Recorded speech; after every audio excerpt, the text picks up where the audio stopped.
Isigcawu sokuqala kwinkundla yokuqala encwadini esibhalelwe ngufakazi Innocent Buthelezi, osihloko sawo sithi Izolo Lami.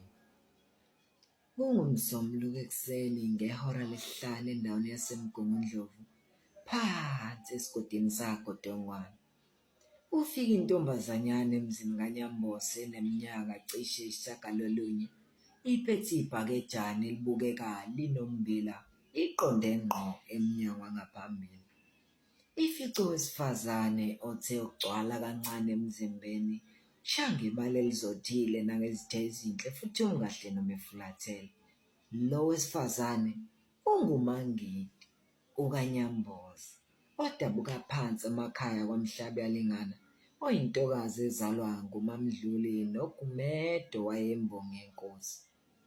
Imfica nje le ntombazanyana okaNyambozi ugobile phela phakathi nomnyango, uqeda kufasa izihlangu zakhe.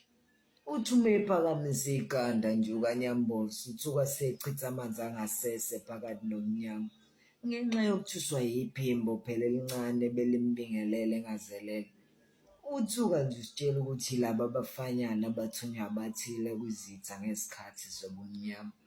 Wazise phela namazolo bengakalibalekeli ilanga kanti nobumnyama bona busasekhona obuncane.